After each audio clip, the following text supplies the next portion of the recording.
The Dakota building always fascinated me, its grandeur and secrets woven into its very bricks.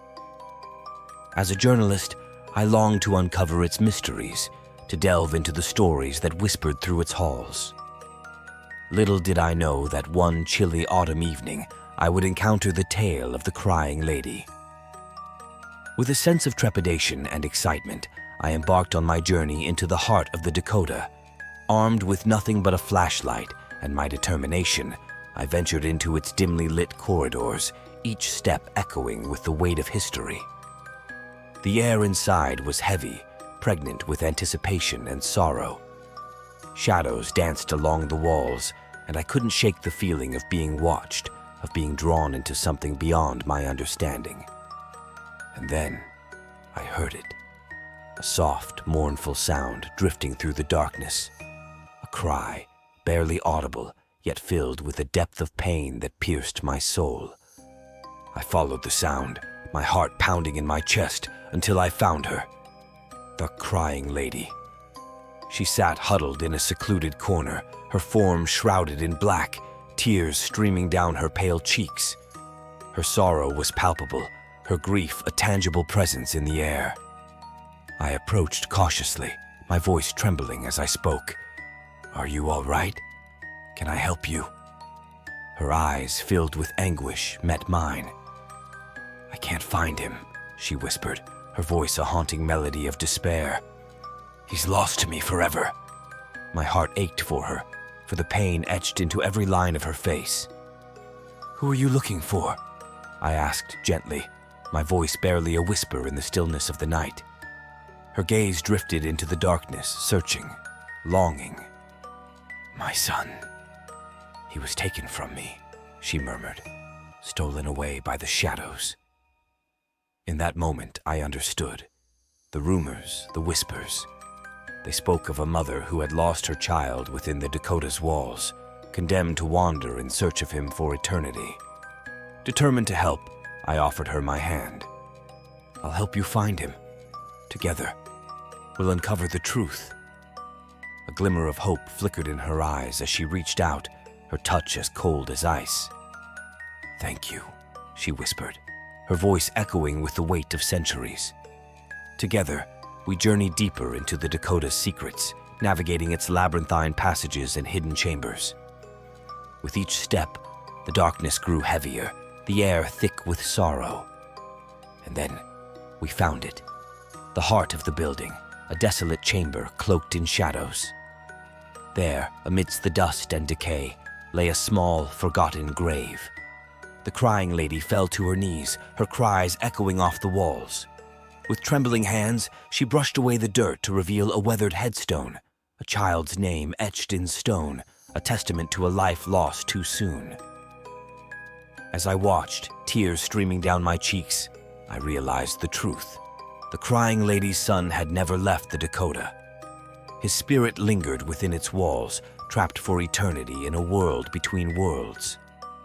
With a heavy heart, I vowed to tell their story, to shine a light on the darkness that lurked within the Dakota's corridors, to ensure that no mother's cries would ever go unheard again. And as I left the building behind, the echoes of the Crying Lady's sorrow followed me into the night, a reminder of the ghost that lingered in the shadows, forever haunting the halls of the Dakota.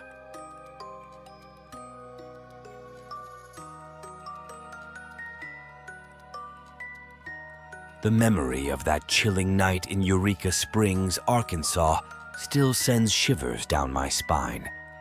It was a journey that led me to confront the spectral mysteries of the Crescent Hotel, where the past whispered through its haunted corridors.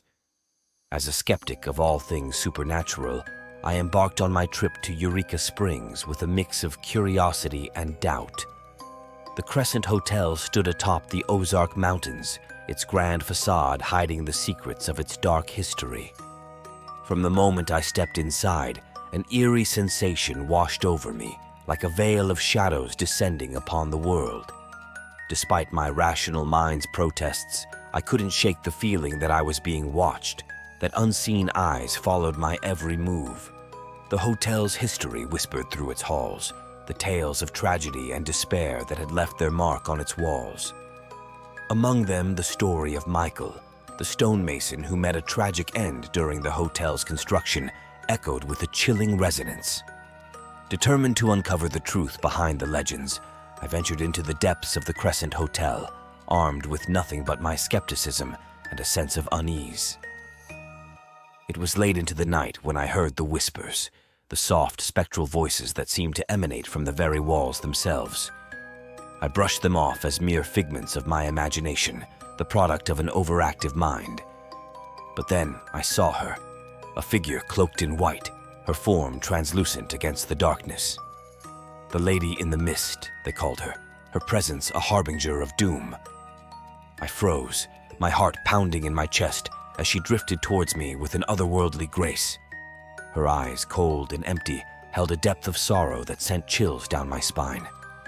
"Leave this place," she whispered, her voice a ghostly echo, "before it claims you too." I wanted to flee, to escape the suffocating grip of fear that tightened around my chest. But something held me in place, a curiosity that bordered on madness.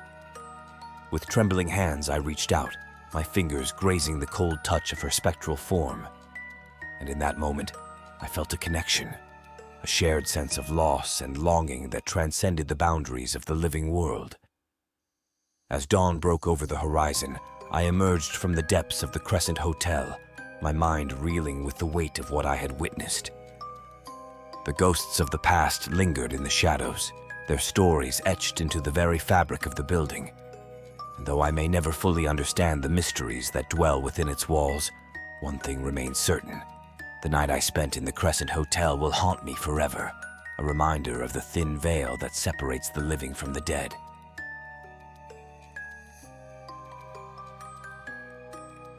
The sun was dipping below the horizon, casting long shadows across the desolate highway as I drove through the American Southwest. It was just me and the open road, miles stretching out in every direction. My gas gauge was hovering dangerously close to empty, and the only sign of life for miles around was a weather-beaten sign that read, "The Ghost Trucks Stop Ahead."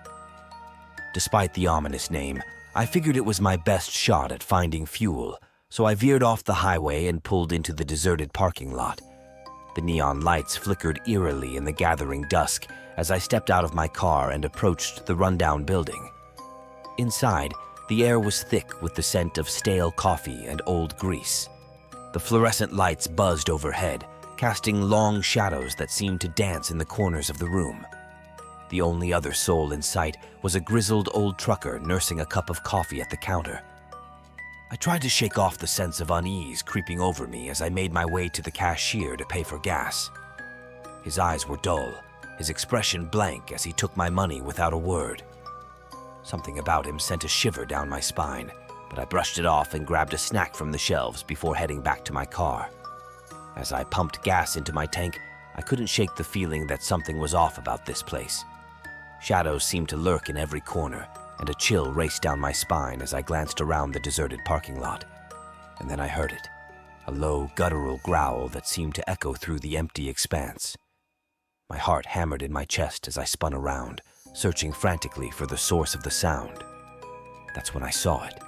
The ghostly truck emerging from the darkness, its form obscured by tendrils of mist. Panic seized me as I fumbled for my keys, desperate to escape the nightmare unfolding before my eyes. But before I could even unlock the car door, the ghostly truck roared to life, its engine thundering like a beast unleashed from the depths of hell. I watched in horror as it barreled down the highway, its headlights piercing the darkness like the eyes of a vengeful spirit. I slammed my foot on the gas pedal, my heart racing as I tore down the road, the ghost truck hot on my heels. For hours, it chased me through the night, a relentless shadow haunting my every move. Only when the first light of dawn began to streak across the sky did the apparition finally fade into the mist, leaving me shaken but alive. As I pulled into the safety of a nearby town, I vowed never to return to the ghost truck stop, its horrors etched into my memory like a nightmare I could never forget. And though I tried to convince myself it was just a trick of the desert night, I couldn't shake the feeling that I had glimpsed something truly otherworldly that fateful evening on the lonely highway.